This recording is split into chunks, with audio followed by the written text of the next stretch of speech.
In the first segment, you used the term woke, and you said that woke is what was sort of ruining everything. And I know that you're... No, I didn't say ruining everything. I said that's why Trump could get reelected. That's why Trump could get reelected. Yeah. That woke is a word used by the Black community to note that we must be aware of social injustices. But words and migrate. So why is that a bad thing? It's not a bad thing, and originally that was absolutely a great thing. Alert to injustice. Who's not for that? But words do migrate. At all concerned about the fact that the International Criminal Court just today issued a subpoena for Bibi Netanyahu? Well, that's ridiculous. Bill Maher didn't just disagree with Sunny Hostin. He dismantled her and the entire woke Hollywood with the precision of a surgeon and the flair of a roast master. Maher delivered a takedown so clean, it left everyone's jaws on the floor. And the wild part? These two should be on the same team. Both are left-leaning. But Maher isn't playing by the woke rulebook anymore, and he made sure Hostin knew it. In the first segment, you used the term woke, and you said that woke is what was sort of ruining everything. And I know that you're... No, I didn't say ruining everything. I said that's why Trump could get reelected. That's why Trump could get reelected. Yeah. So what exactly did Maher say that sent the woke warriors in Hollywood into meltdown mode? And what does this clash mean for the left's civil war? Buckle up, because we're about to spill the tea. And trust me, you don't want to miss this. I had any doubt that I was right about the change that's happened in the left. Watching people protest for a terrorist organization like Hamas, that straightened me up pretty quick. Bill Maher was recently on The View to promote his latest book, and what we all thought was a mere PR move quickly turned into a verbal flame-throwing contest. Maher, who leans left, shocked everyone by taking aim at his own side, and nobody saw it coming. It was barbecue night and the woke mob was on the grill. It all started when Sunny Hostin tried to back Maher into a corner, asking why he was weaponizing the term woke.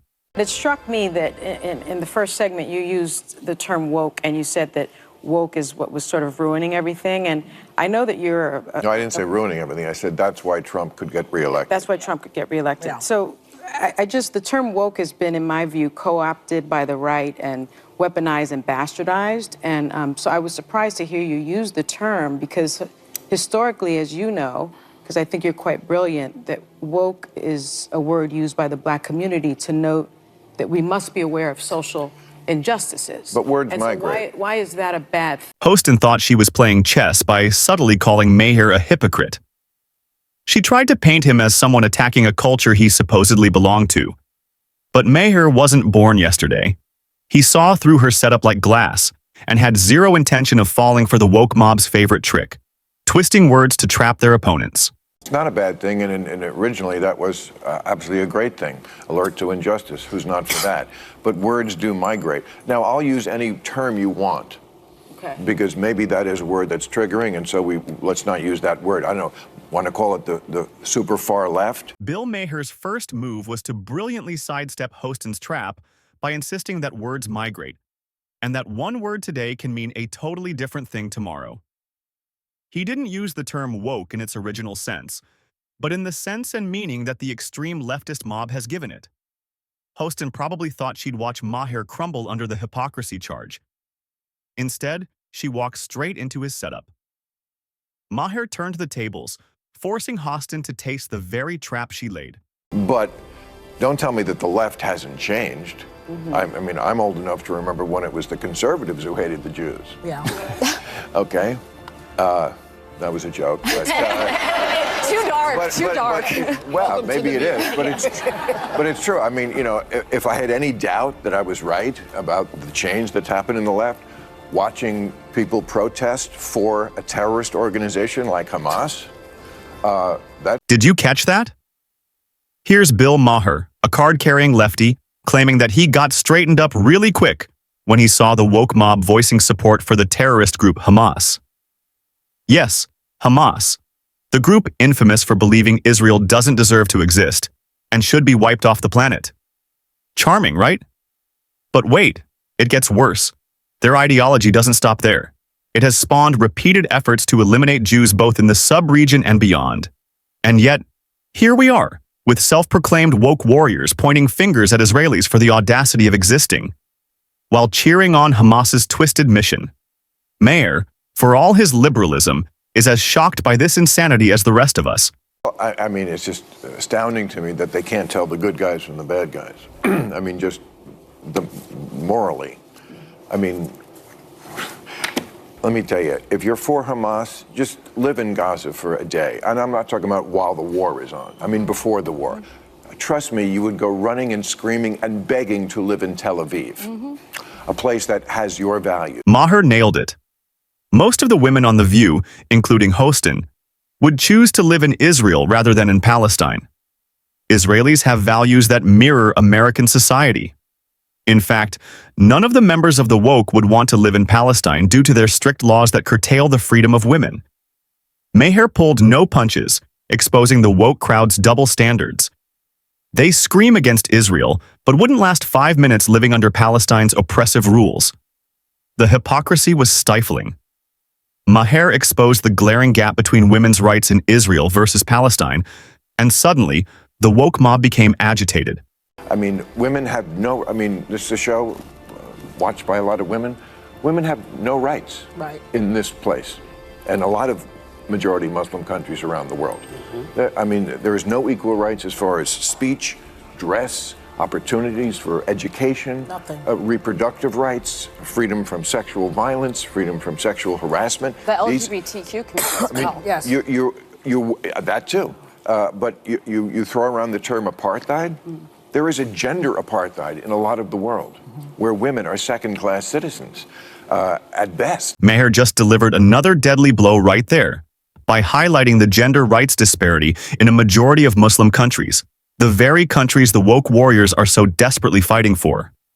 In effect, he was telling Hostin and her ilk to book a flight to those countries and see firsthand how women are being marginalized in every aspect of society. This was a subtle yet devastating uppercut that left Hostin and her panel scrambling, desperate to recover. They played the classic innocent civilians card, hoping to corner Maher once more. But Bill Maher doesn't fold that easily. If they thought he'd stumble, they were in for another reality check. At all concerned about the innocent civilians that have been collectively punished and murdered, largely children and women? And are you at all concerned about the fact that the International Criminal Court just today issued a subpoena for Bibi Netanyahu? Hostin knew that Bill Maher had completely obliterated her earlier argument, where she questioned why Maher, a true leftist, would not support woke culture. So she tried to frame Maher as a supporter of violence against innocent civilians. Her question, right on the back of Maher's brilliant submission, sought to question Maher's morality. A classic woke move. Once their argument falls flat in the face of scrutiny, they resort to questioning people's moral standards. But Maher was fully prepared. He released another salvo that shattered Hostin and woke culture's strategy into pieces. Maher made a brilliant move there, which we'd like you to note. That's ridiculous, but it's a war. Why? It's a war.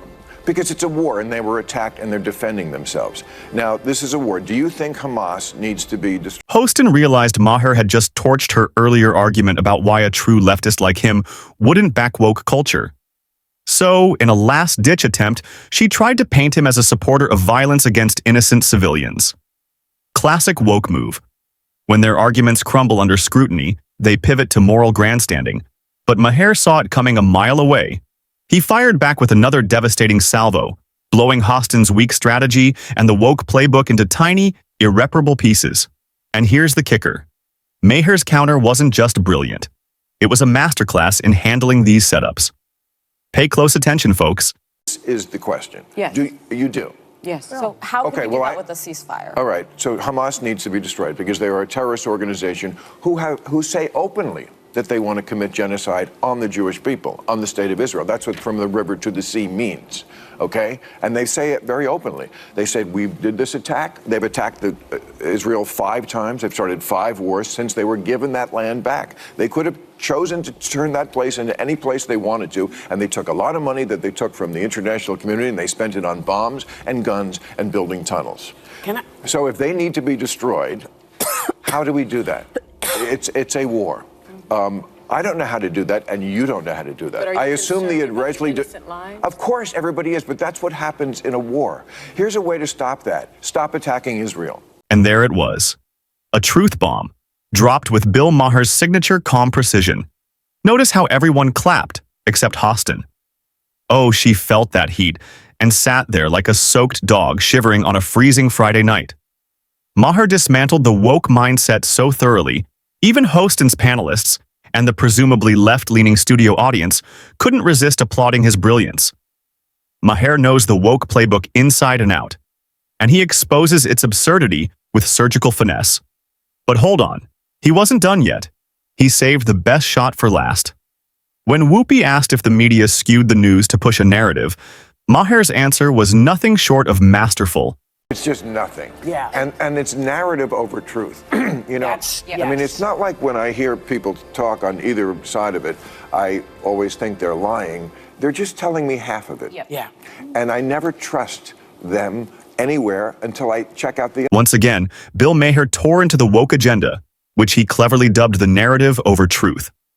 You know that, for the ultra-lefties, truth was rarely their priority. Their real mission? Shoving their narratives down everyone's throats. No questions asked. Truth is often sacrificed for convenience, and anyone who dares challenge them gets canceled and forgotten. That's why Maher refuses to join the woke bandwagon. Because it's full of people with ulterior motives, bent on eroding the cultural and traditional fabric America was built on.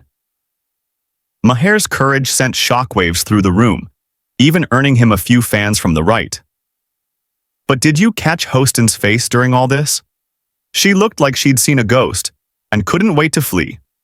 Naturally, she wasn't about to let Maher have the last word. So she tried a desperate move, accusing him of abandoning his liberal woke views. But once again, Maher had the perfect response. There's old school liberals, which I would mostly count myself as, old school conservatives. There's still some of those You've left. changed, though. Wait, what are the other two? Go ahead. Well, What are the other two? well, that's what I.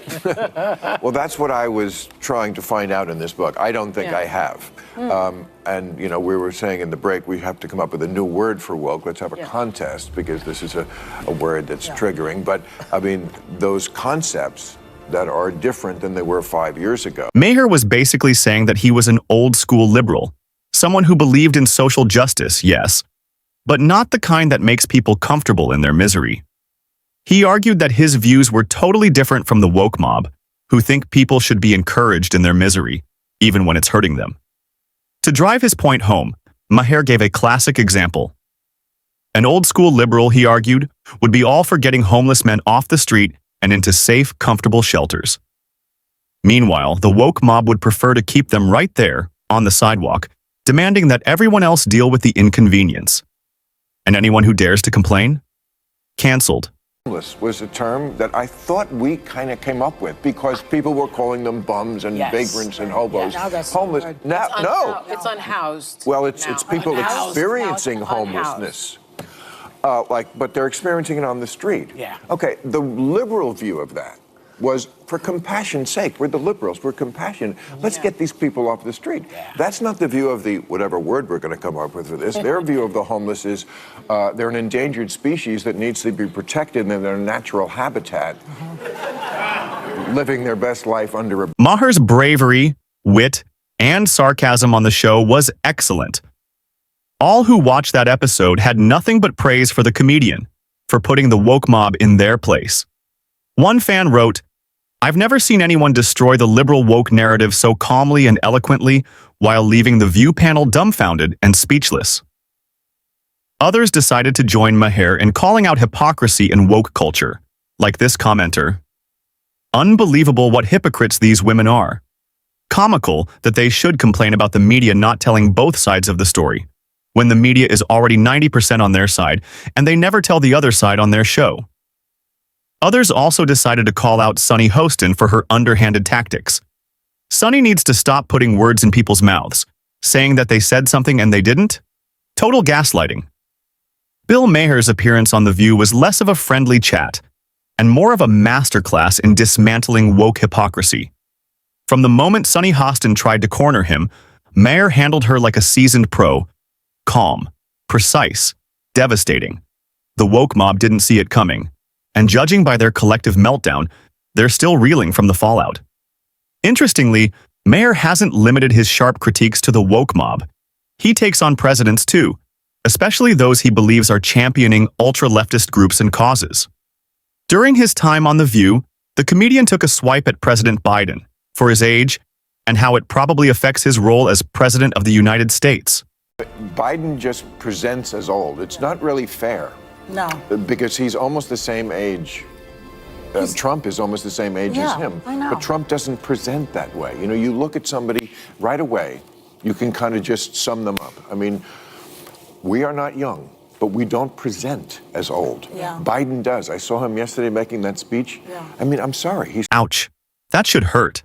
Anyone being labeled incompetent and unfit to run the most powerful country on earth is brutal enough. But being compared to a cadaver while you're still breathing? That's roast-level mastery. It also ties neatly into the ever-popular theory that Biden isn't exactly calling the shots in the White House, that he's just a puppet, while the real string pullers lurk behind the curtain.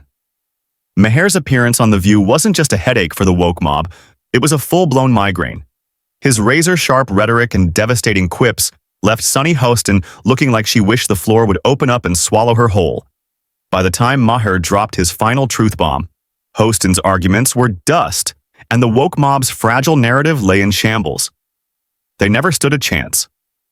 And this brings us to the end of today's video. If you loved this video, then hit the like button and subscribe to this channel for more epic takedowns of the woke mob. See you in the next video.